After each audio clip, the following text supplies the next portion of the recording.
Welcome to the relay. We're covering today's top boxing news.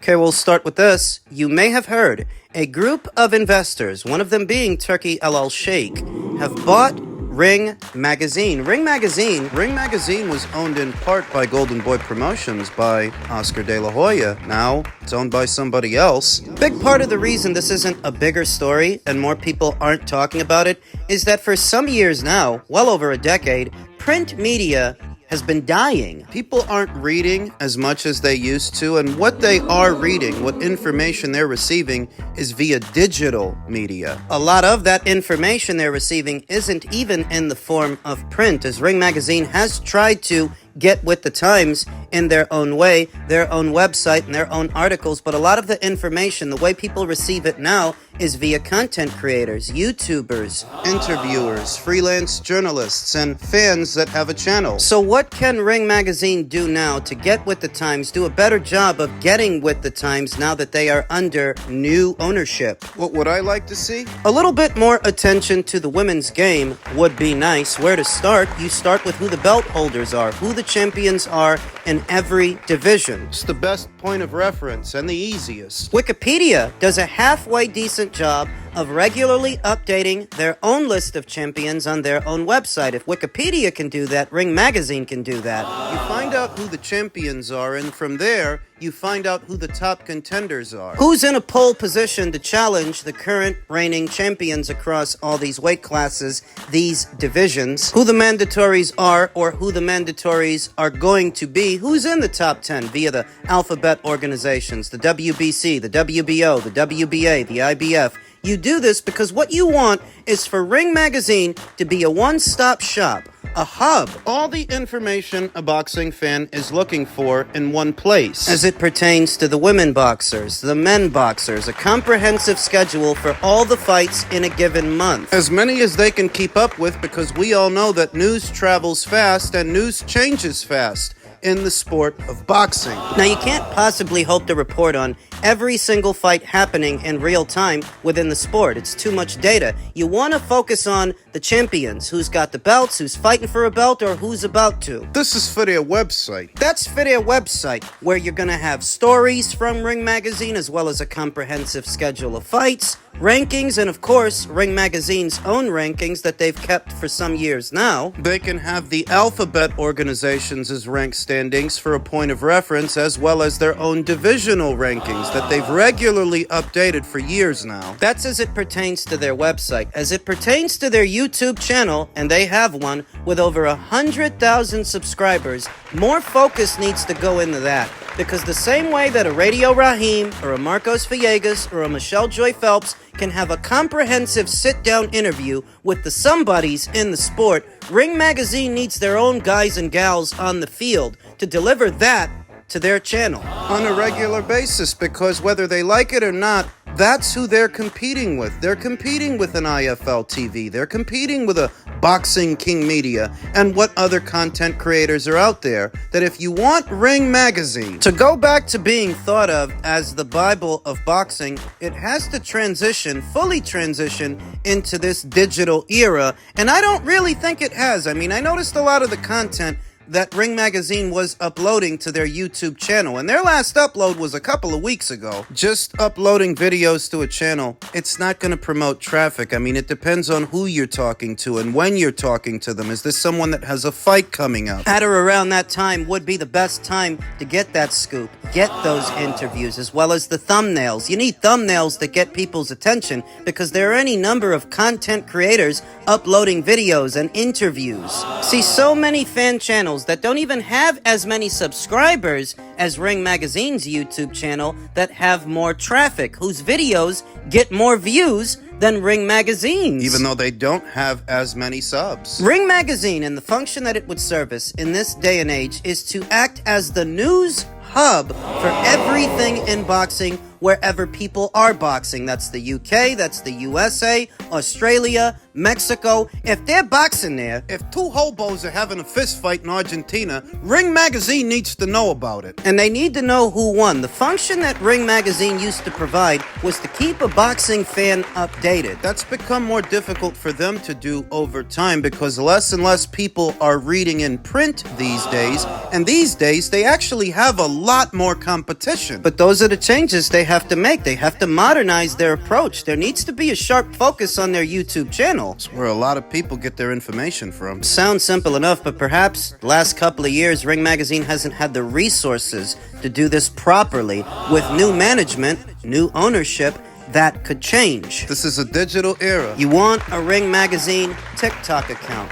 a Ring Magazine Instagram account with updates regularly, as regular as everybody else. Where everybody else gets their news from, you want those eyes on your platforms. Because you're competing with those guys, whether you like it or not. They need new blood. They need a younger generation that has a better understanding of social media and what happens online to be at the helm of the brand. Same old stuff's not gonna work. And so the advantage of Ring Magazine being under new ownership is the resources that new ownership can provide them. Perhaps resources they didn't have. It's gonna take a lot of work. It's going to take all hands on deck because, like I said, Ring Magazine as a periodical or a news source has a lot more to compete with these days than they used to in previous eras of boxing. This is not your father's era of boxing. Shut up, Dad. Shut up, Dad. This younger generation has a shorter attention span than the previous one, so accessibility and a streamlined website where the information is easy to get to. That's critical. They gotta make some changes.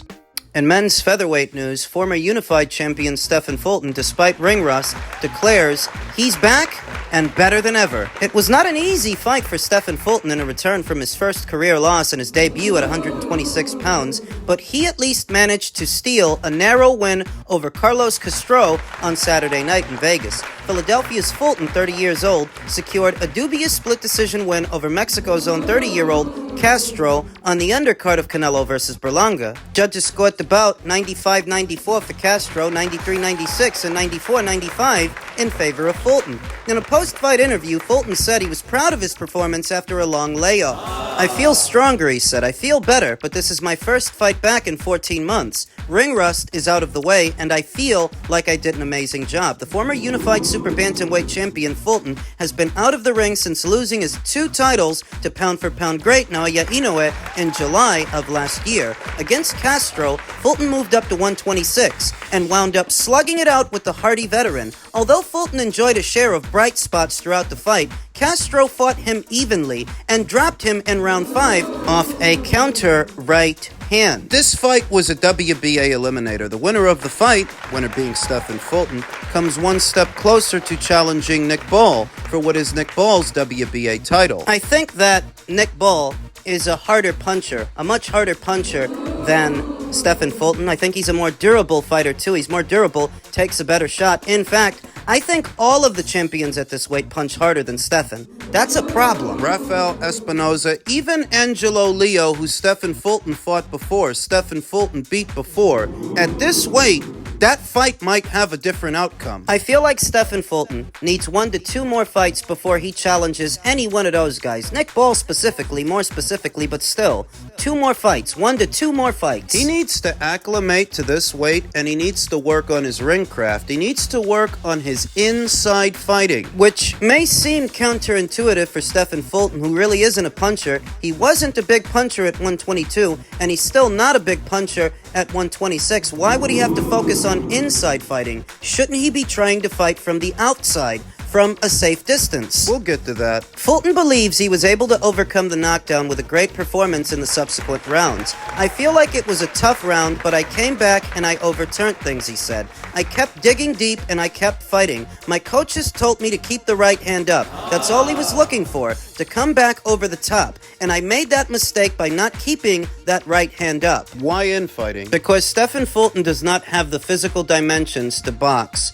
either Rafael Espinoza or Ray Vargas from the outside. On the outside, Stefan would be a sitting duck because those fighters are taller and longer than he is, punch stronger than he does. He can't box them from the outside. And what about Nick Ball? What about Angelo Leo? Those guys aren't much bigger than Stefan Fulton is, they're not. But at this weight, they would try to take it to him, bully him around. So he needs to be able to fend them off mid-range to inside. On the outside, it's just gonna look like he's running from them. When I came back to fight, I felt I did good. Shout out to Carlos Castro. He's a great fighter, a great Mexican warrior. Castro, whose recent winning streak ended at 3, landed a number of clean shots on Fulton, who was visibly bigger and possibly a tick slower at 126. When asked how much he was affected by ring rust, Fulton said, "I mean a lot, man.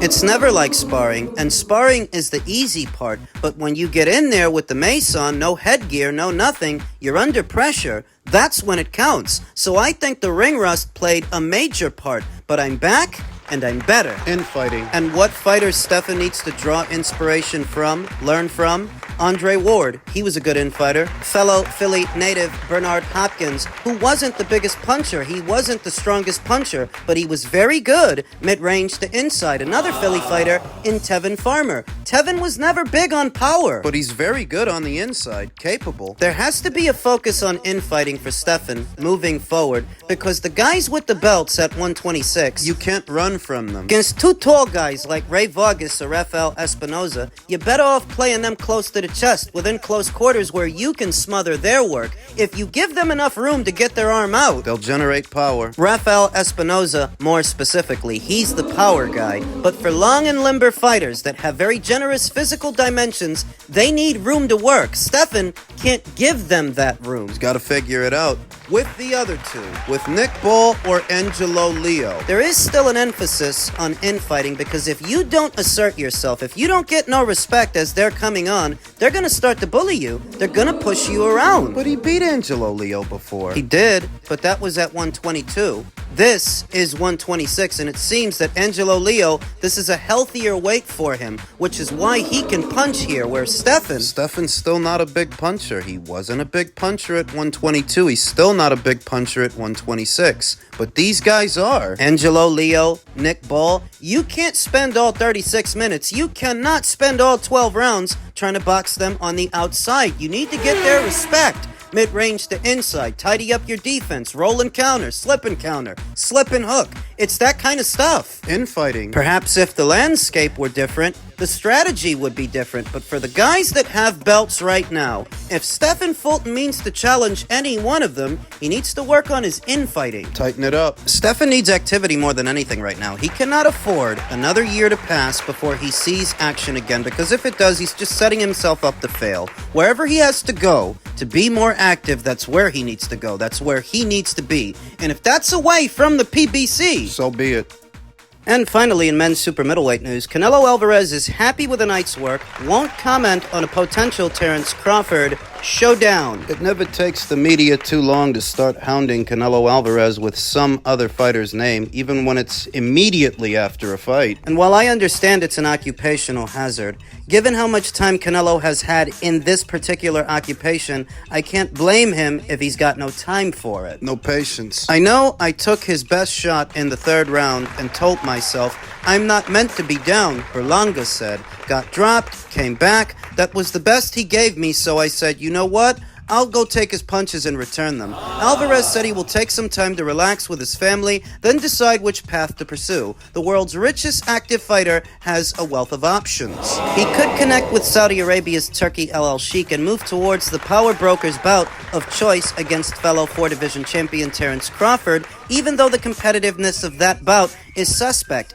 given that the 37-year-old Nebraskan would need to move up 14 pounds. Although Crawford sat beside his benefactor Sheikh and called out Alvarez from the comfort of their UFC Noche seats at the Sphere Saturday night, Alvarez refused to give them any attention after Sheikh wrongly predicted his $20 million backing of the UFC card would eat Alvarez's boxing card. No comment. Alvarez said of the pair. I said it before and I'll say it again. That's no way to start a working relationship. Alvarez could also choose from the unbeaten mandatory opponents at 168, Diego Pacheco, age 23, or Christian Mabili, or he may chase the stiffest test of all and go after the new undisputed light heavyweight champion with Russia's Dmitry Bivol and Artur Beterbiev fighting for that crown next month in Saudi. Or perhaps revisit a showdown with unbeaten former 168-pound champion David Benavidez. That's the one I want to see. He won't visit Saudi Arabia to watch Bivol versus Beterbiev, calling it a 50-50 fight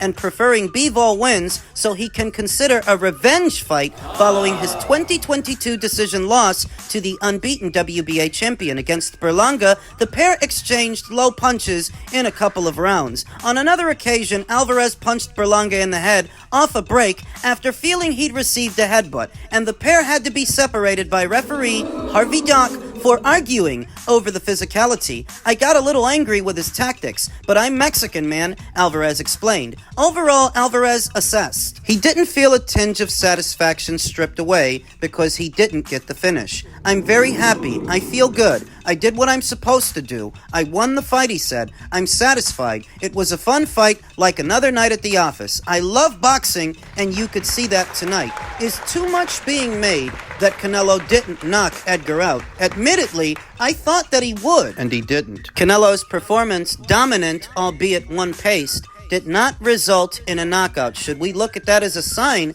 that he is starting to slip? He might be. He's in his mid-30s. But even with that, even if he can't get guys out of there the same way that he used to, he beat Edgar Berlanga decisively, and Jaime Munguia, and Jermel Charlo, to where if this guy's slipping, it ain't by that much. When pressed about the missed knockout, he said, "What are 12 rounds for? For showing who is the best. I did that. The knockout is special. I did what I needed to win the fight. Berlanga didn't fight like he used to fight. He defended himself a little more. That's why that happened. But I did what I needed to do to win the fight, and what happened is what I told you, that Edgar, who came up being promoted as a knockout merchant, an aggressive, dangerous puncher, in this fight, he decided to move. He decided to backpedal. He decided to box. He couldn't stay in character. Alvarez trainer Eddie Reynoso declared the performance was a success, and that Alvarez dealt with a younger, stronger, taller fighter with a greater reach and won by a wide margin. Canelo has come so far, and he'll go farther. It's not the end of the world that he didn't knock him out, just like it's not the end of the world that he might be on the slide. Because he won by a wide margin, and the contest was hardly a contest. It was hardly competitive. You know who won. We all do.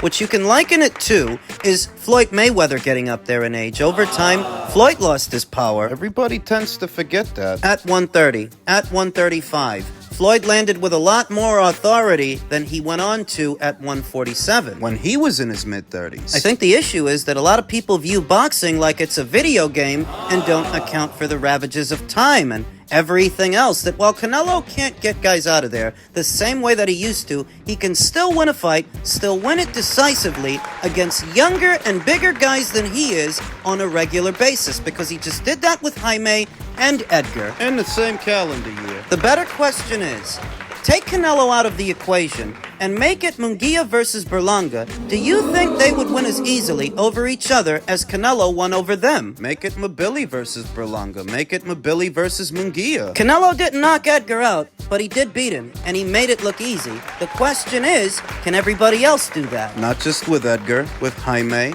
Now we have to wait. We have to wait and see what the numbers are, because I have a feeling that that will influence Canelo's decision. Who's he going to fight next? If the numbers aren't great, he's going to need a better dance partner, or at least a more intriguing one on paper. The main fight I want to see him in, more than any other fight, is the Benavidez fight, because I'm convinced he wins that fight. David's going to do half the work for Canelo. He's going to give up his height and length. He's not going to move and punch. He's going to try to bang on the inside, where Canelo has the advantage. Coupled with the perils of dropping back down to 168, where I think the contest would take place, I'm confident Canelo beats that guy and puts that narrative to rest. That's the fight I want to see him in.